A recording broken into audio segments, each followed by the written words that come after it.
ప్రభుత్వము ఖజానా ఖాళీ అయిందని గత సంవత్సరం నుండి అందరికీ తెలిసిన విషయం ఇది.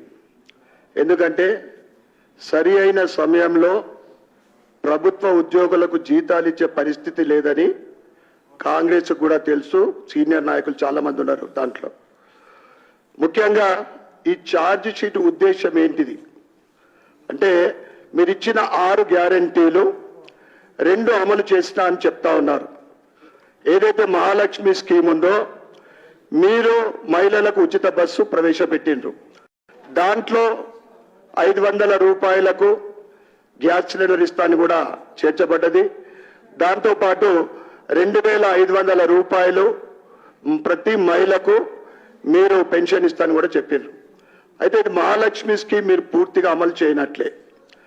ఇక ఏదైతే రాజీవ్ ఆరోగ్యశ్రీ స్కీమ్ ఏదైతే హెల్త్ స్కీమ్ ఉందో, దాంట్లో కేంద్ర ప్రభుత్వ వాటా ఎక్కువ శాతం ఉన్నా కానీ నరేంద్ర మోడీ గారి ఫోటో పెట్టకపోవడం అనేది మేము భారతీయ జనతా పార్టీ ఆబ్జెక్ట్ చేస్తూ ఉన్నాం. అది ఎట్లా ఉందంటే, ఒక సినిమా వాల్ పోస్టర్ మాదిరి సీఎం రేవంత్ రెడ్డి గారి ఫోటో ఉండడం, నరేంద్ర మోడీ గారి ఫోటో లేకపోవడము, దాన్ని భవిష్యత్తులో మీరు చేర్చాలని మేము డిమాండ్ చేస్తూ ఉన్నాం. దాంతో పాటు మరి మీరు 100 రోజులు ఆల్రెడీ 15 రోజులు గడిచిపోయింది అనుకుంటా.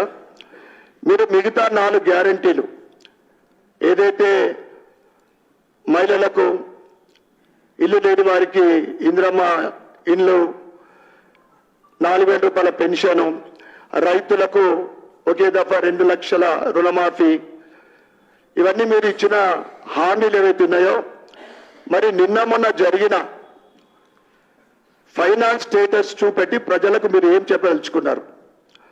తప్పకుండా ఆ స్కీములు మీరు చెప్పిన సమయంలో అమలు చేయాలని మేము డిమాండ్ చేస్తా ఉన్నాం. ఈ వీడియో మీకు నచ్చినట్టయితే లైక్ చేయండి, 10 మందికి షేర్ చేయండి. అలాగే కామెంట్ల రూపంలో మీ అభిప్రాయాలను మాతో పంచుకోండి. Nationalist hub group of channels ను సబ్స్క్రైబ్ చేసుకుని తెలుగునాట జాతీయవాద జర్నలిజాన్ని ప్రోత్సహించండి. ఈ వీడియో కింద ఉన్న బెల్ ఐకాన్ పై క్లిక్ చేయడం మర్చిపోవద్దు.